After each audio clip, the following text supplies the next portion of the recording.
Mientras tanto, se desarrolla la ciencia. El movimiento obrero atrae paulatinamente su atención. La mayor parte de los hombres de ciencia llegan a la idea de que el movimiento obrero es un motín de revoltosos a los que no estaría mal hacer entrar en razón a fustazo limpio.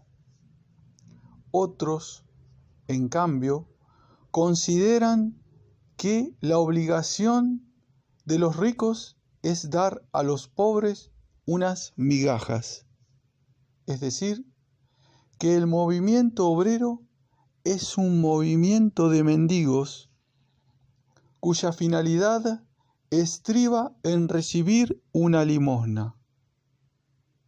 Y entre 1000 hombres de ciencia como estos, puede aparecer quizás uno que aborde científicamente el movimiento obrero, investigue científicamente toda la vida social, siga de cerca la colisión de las clases, preste oído atento a las sordas protestas de la clase obrera y, en fin, demuestre científicamente que el régimen capitalista no es de ningún modo algo eterno, que es tan pasajero como el feudalismo, que tras él debe llegar con toda inevitabilidad el régimen socialista, que es su negación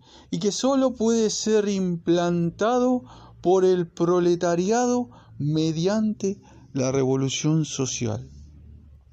En una palabra, se elabora el socialismo científico.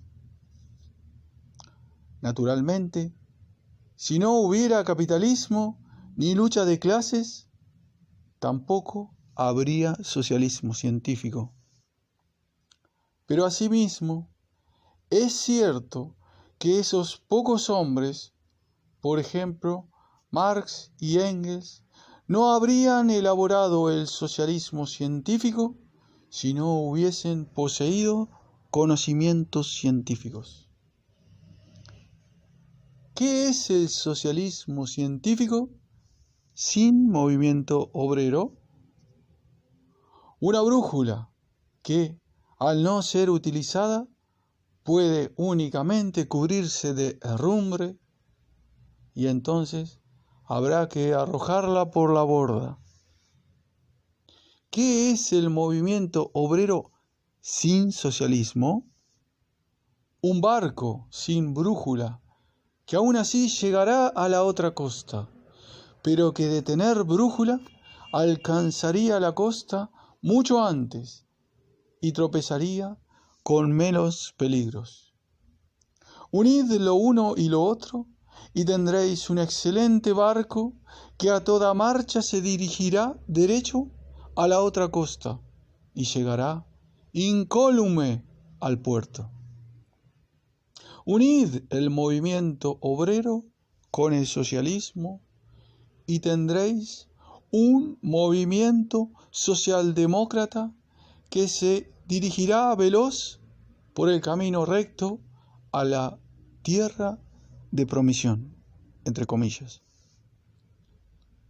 Así, pues, el deber de la socialdemocracia, y no solo de los intelectuales socialdemócratas, es unir el socialismo con el movimiento obrero, introducir en el movimiento la conciencia socialista y dar así al movimiento obrero espontáneo un carácter socialdemócrata. Esto es lo que dice Lenin. Algunos afirman que, en opinión de Lenin y de la mayoría, el movimiento obrero, si no está unido a la ideología socialista, fracasará. No llegará a la revolución social. Pero eso es una invención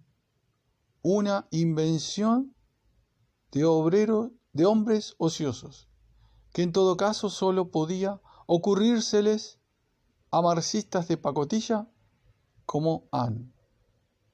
¿Qué es el partido? Ver qué es el partido. Número 6 de Mogsauri.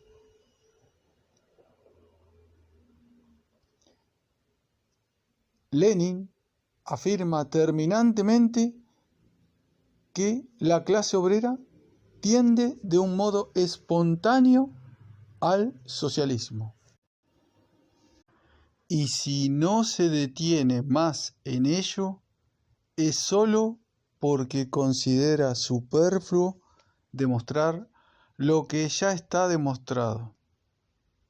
Además, Lenin no se había planteado en modo alguno investigar el movimiento espontáneo. Solo ha querido demostrar a los militantes dedicados al trabajo práctico qué deben hacer conscientemente. He aquí lo que dice Lenin en otro lugar, donde polemiza con Martov. Nuestro partido es el intérprete consciente de un proceso inconsciente. Exacto. Y precisamente por eso es un error pretender que todo huelguista puede adjudicarse el título de miembro del partido. Porque si toda huelga no fuera sólo la expresión espontánea de un poderoso instinto de clase y de una lucha de clases que conduce inevitablemente a la revolución social, sino una expresión consciente de ese proceso. Entonces nuestro partido acabaría de golpe con toda la sociedad burguesa. Como veis, en opinión de Lenin, también la lucha de clases y los choques de las clases, que no pueden ser denominados socialdemócratas, conducen, sin embargo, inevitablemente a la clase obrera, a la revolución social. Si os interesa igualmente la opinión de otros representantes de la mayoría, escuchad. He aquí lo que dice en el segundo congreso del partido uno de ellos, el camarada Gorin. ¿Cuál sería la situación si el proletariado fuera abandonado a su propia suerte? La situación sería análoga a lo que ocurrió en vísperas de la revolución burguesa. Los revolucionarios burgueses carecían de toda ideología científica. Y, no obstante, surgió el régimen burgués. El proletariado sin ideólogos, naturalmente, al fin y al cabo, actuaría en el sentido de la revolución social, pero por instinto. El proletariado llevaría a la práctica el socialismo también por instinto, pero no poseería la teoría socialista. Ahora bien, el proceso sería lento y más doloroso. Las aclaraciones están de más.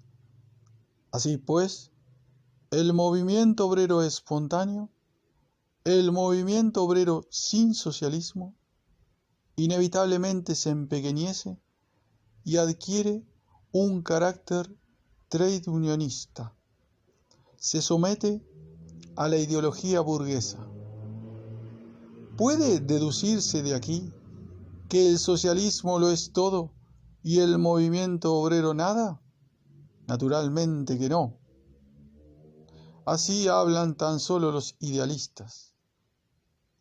Algún día, al cabo de mucho tiempo, el desarrollo económico llevará inevitablemente a la clase obrera a la revolución social y, por lo tanto, la obligará a romper toda clase de vínculos con la ideología burguesa.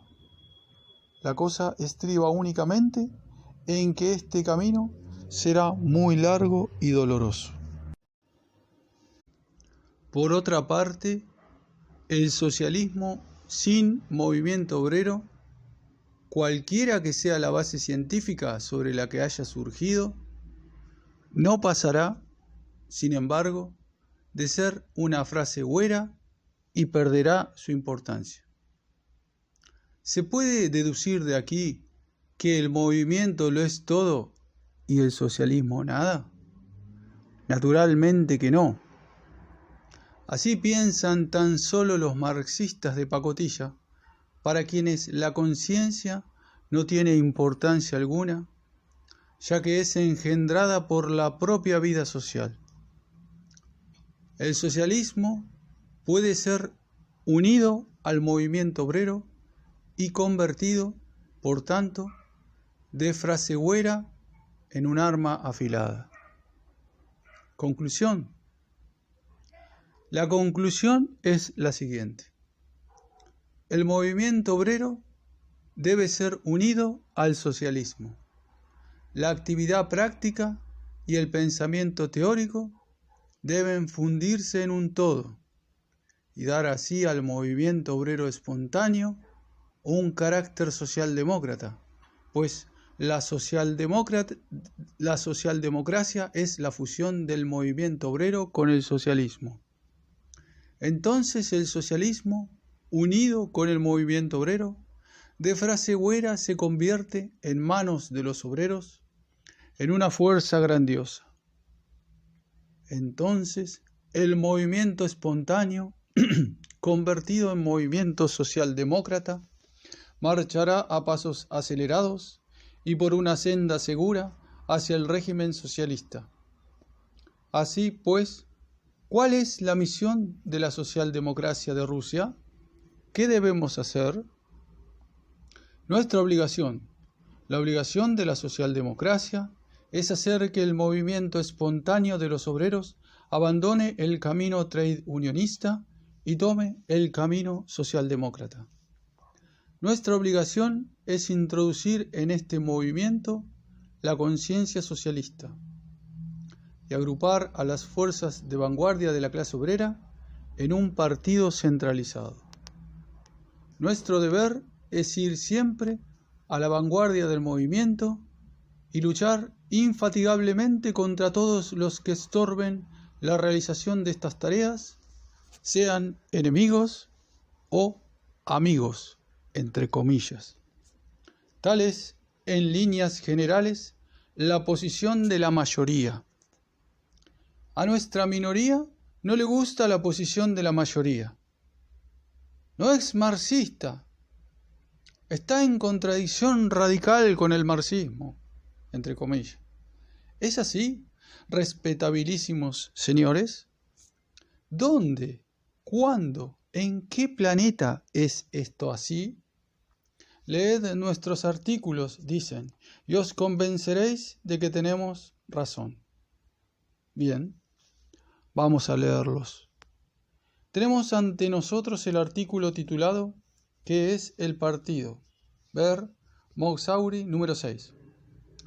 ¿De qué acusa el crítico Ann a la mayoría del partido?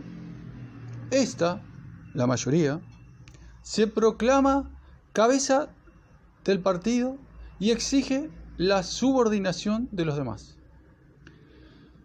Y para justificar su conducta, a menudo inventa hasta nuevas teorías, como por ejemplo, los obreros no pueden asimilar, subrayado por mí, con sus propias fuerzas los altos ideales, etc. Cabe ahora preguntar, ¿expone y ha expuesto alguna vez la mayoría semejantes teorías? En ninguna parte, nunca. Por el contrario, el representante ideológico de la mayoría, el camarada Lenin, dice con absoluta precisión que la clase obrera asimila muy fácilmente los altos ideales, asimila muy fácilmente el socialismo. Escuchad. Con frecuencia se oye decir, la clase obrera tiende de un modo espontáneo al socialismo. Esto es por entero justo, en el sentido de que la teoría socialista determina, con más profundidad y exactitud que ninguna otra, las causas de las calamidades que padece la clase obrera, y precisamente por ello los obreros la asimilan con tanta facilidad. Como veis, en opinión de la mayoría, los obreros asimilan fácilmente los altos ideales que llamamos socialismo. Entonces, ¿por qué se utiliza de esa manera Ayn? ¿De dónde ha exhumado su extraño descubrimiento, entre comillas? El asunto, lectores, estriba en que el crítico Ayn se refería a otra cosa completamente distinta. Se refería al lugar del libro ¿Qué hacer?, en el que Lenin habla de la elaboración del socialismo, en el que Lenin afirma que la clase obrera no puede elaborar con sus propias fuerzas el socialismo científico. ¿Pero cómo es esto?, diréis. Una cosa es la elaboración del socialismo y otra su asimilación. ¿Por qué ha olvidado Ayn las palabras de Lenin que tan claramente hablan de la asimilación de los altos ideales? Tenéis razón, lectores, pero ¿qué puede hacer Ayn si le gusta tanto ser crítico? Ved qué heroicidad, idear su propia teoría, atribuírsela al adversario y después bombardear él mismo el fruto de su fantasía. Así se hace la crítica. En todo caso, es indudable que Ayn no ha podido asimilar con sus propias fuerzas el libro de Lenin, ¿Qué hacer? Abramos ahora el llamado socialdemócrata. ¿Qué dice el autor del artículo titulado Mayoría o Minoría? Ver Socialdemócrata número 1. Muy envalentonado, arremete con gran alboroto contra Lenin porque, en su opinión, el desarrollo natural, debería decir espontáneo, del movimiento obrero no tiende al socialismo, solo a la ideología burguesa. El autor, por lo visto, no comprende que el movimiento obrero espontáneo es un movimiento sin socialismo, que el autor demuestre que no es así. Y tal movimiento se somete indefectiblemente a la ideología burguesa, trade unionista, tiende a ella, pues en nuestro tiempo pueden existir tan solo dos ideologías, la socialista y la burguesa. Y donde no está la primera, indefectiblemente aparece la segunda y ocupa el lugar de aquella. Demostrad lo contrario. Sí, Lenin dice eso precisamente, pero al propio tiempo no olvida la otra tendencia inherente al movimiento obrero, la tendencia al socialismo, que solamente hasta cierto momento es velada por la tendencia a la ideología burguesa. Lenin dice explícitamente que la clase obrera tiende de un modo espontáneo al socialismo y señala con toda justicia que la obligación de la socialdemocracia es acelerar la victoria de esta tendencia, entre otras cosas también mediante la lucha contra los economistas. ¿Por qué, pues, usted, respetable crítico, no ha transcrito en su artículo estas palabras de Lenin? ¿Es que no pertenecen al mismo Lenin? No le convenía a usted,